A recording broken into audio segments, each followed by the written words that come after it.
freedom tea.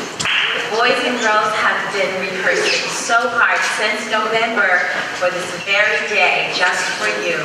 And I am sure that you will be thrilled with what you see today, as I have been enjoying every step along the way as they've been rehearsing.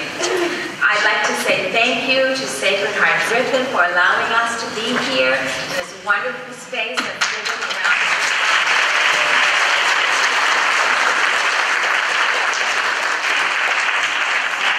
And I'd like to say thank you to the amazing Bill Lauser, who has been just phenomenal since the moment we stepped through the door, with helping us with our stage and our lights and our sound. He, if you don't know, he himself is a Springfield legend of stage and theater, so it's been amazing having this opportunity to work with him. I didn't realize we had such talent this close to us, right across the street. I'm Donna Jefferson. I'm the principal of Dubois. I'm so proud and pleased to be here. I wanted to let you know that there will be a slight adjustment to the program. Unfortunately, Ms. Tracy Shaw of the Four Sopranos has taken ill and will not be with us this evening, this afternoon. But I do promise that you will be able to see her at a later date. She is outstanding. But right now, the moment that you have all been waiting for, our Freedom Tea, is about to begin. I'd like to begin by introducing Miss Nikki Moore. She is our second grade teacher. This is her brainchild. She started the Freedom Tea for Dubois about 7 years ago. She wanted an opportunity for the students to learn our history in a rich and meaningful and creative way. And she set about just planning and putting together, I won't tell you what it is, I don't want to ruin it for you, but she started planning this, and each year it has grown and become more exciting. So right now, I introduce to you Miss Nikki Moore.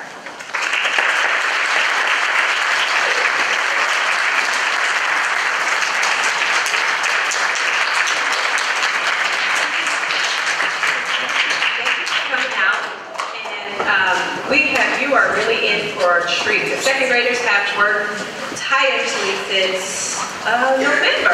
So they've been working for a good 3 months on this program to present to you. So without further ado, I present to you Dubois second grade students.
In 1968, Dr. King was shot and killed in Memphis, Tennessee.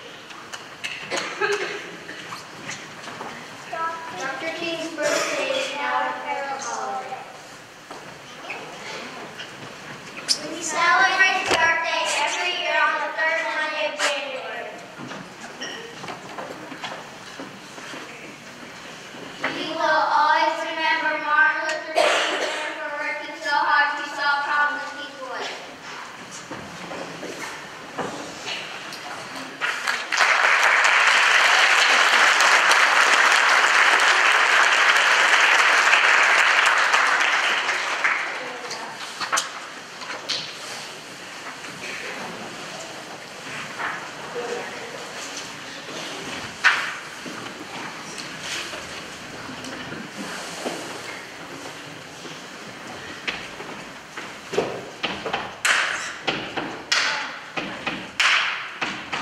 Martin Luther King Jr. was a very great man. He was kind, he was big, and he always had a thing.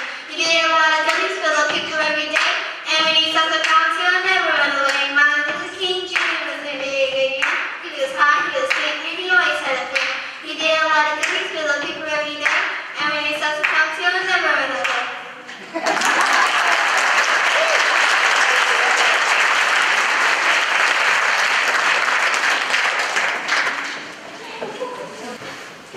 This is the story of Rosa Parks. It's December 1st, 1955 in Montgomery, Alabama. Rosa Parks was finished working one day and she got on the bus to go home. At that time, the law said that colored people must sit in the back of the bus in the colored section. If a white person got on the bus, they sat at the front of the bus. If there are no seats in the white section, the first row of colored people have to give up their seats. I'm so tired. I'm so tired. I'm so tired. After Rosa Parks sat down, the white man enters the bus through the front door. He steps up to Rosa. Get up, colored girl. No. I said get up. And I said no. You don't get up, I'm going to tell the bus driver. Go ahead, suit yourself. Bus driver, there's a colored girl sitting at the front of the bus and she won't get up. Tell me where. Okay, she's right there. Get up, colored girl. No. I'm going to have you arrested. You may go on and do so. Officer, there's a colored girl sitting there in front of the bus and she won't get up. Please come arrest her. Show us where. You're under arrest. No law. The policemen take Rosa off the bus with her hands behind her back. They take her to jail.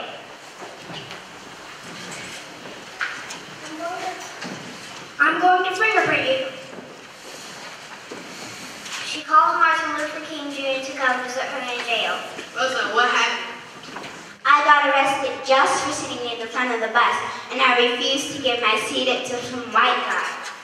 I'm sorry that happened. So, I have an idea. Let's boycott the bus lines. That's a great idea, but what do we do? Tell all your friends not to ride a bus. They must walk or get a ride with someone. The bus company will lose a lot of money. Hopefully you can change this terrible law. That would be fantastic, Martin. I'll tell all my friends. Are you sure you're up to it? A lot of people will be angry at you, and the newspaper may not be nice, but we'll be right beside you. Let's do it. Someone has to do something. It has to change. The boycott lasted for over a year and the bus laws lost a lot of money. Finally, the bus laws were changed in Montgomery, Alabama. So black people could sit anywhere they wanted on the bus.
drawing for you today and will go down in history as the greatest demonstration for freedom in the history of our nation.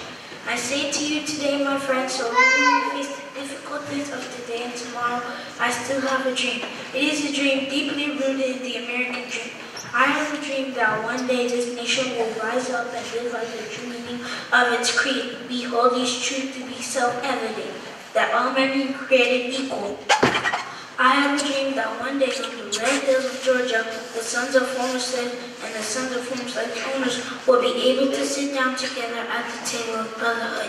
I have a dream that one day, even the state of Mississippi, a state sweltering with the heat of injustice, sweltering with the heat of oppression, will be transformed into an oasis of freedom and justice. I have a dream that one day my 4 little children will one day live in a nation where they will not be judged by the color of the skin, but by the content of the character. I have a dream today, and if America is to be a great nation, this must become true. So let freedom ring from the prodigious hilltops of New Hampshire. Let freedom ring from the mighty mountains of New York. Let freedom ring from the heightening allegiances of Pennsylvania. Let freedom ring from the snow-capped ruggeds of Colorado. Let freedom ring from curvaceous slopes of California. Let freedom ring from, but not only that, let freedom ring from Stone Mountain, Georgia. Let freedom ring from Lookout Mountain of Tennessee. Let freedom ring from every hill and molehill of Mississippi, from every mountainside. Let freedom ring.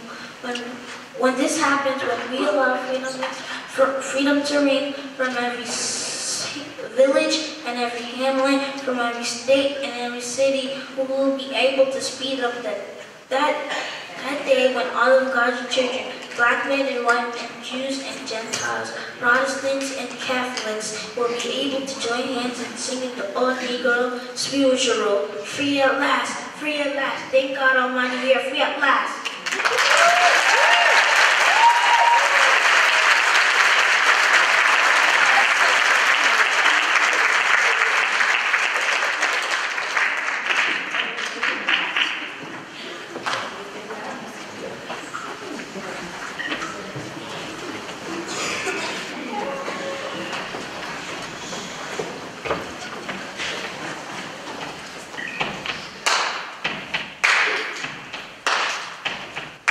Abraham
in the year 1863, all the people held slaves pigs shall be free. Yes, all the people held slaves pigs shall be free.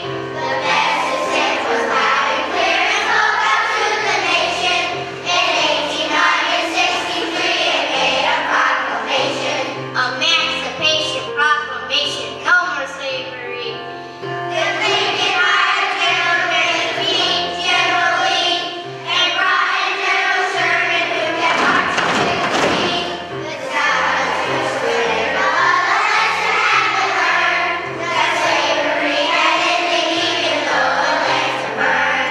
So after we can gather hand to hand, freedom here for one and all to spread across the land.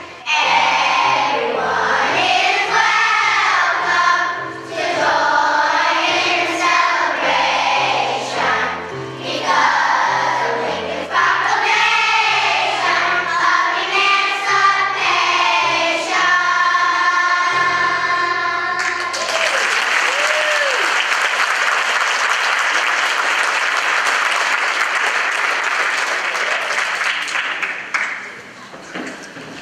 Do you have a dream? Do you have a dream? Do you have a dream? Well, I have a dream, and that dream has finally come true. Ladies and gentlemen, it's my pleasure to introduce to you today the first African-American president of the United States of America, President Barack Obama.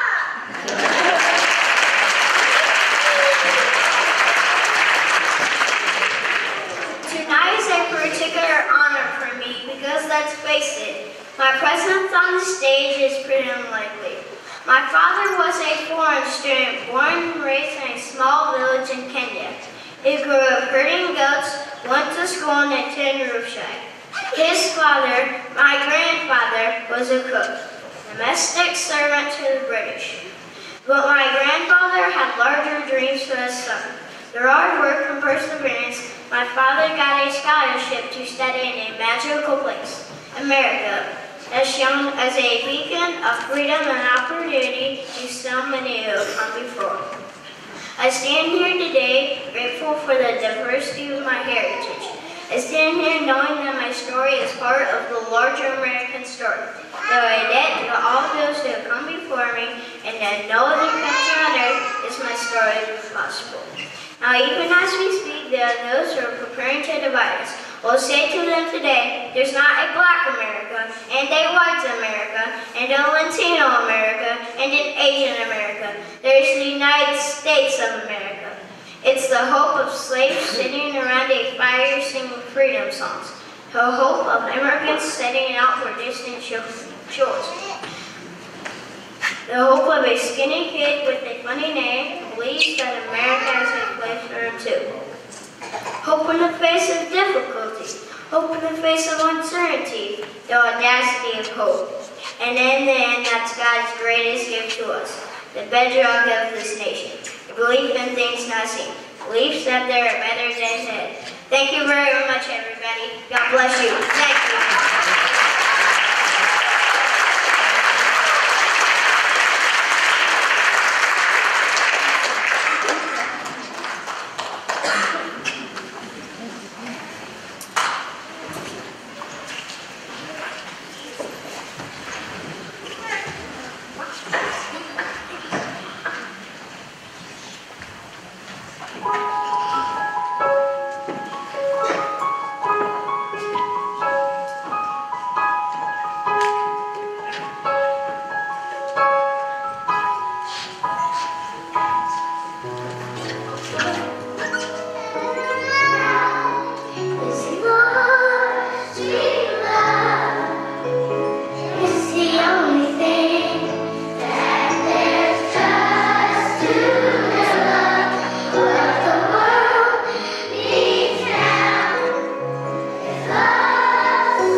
peaceful.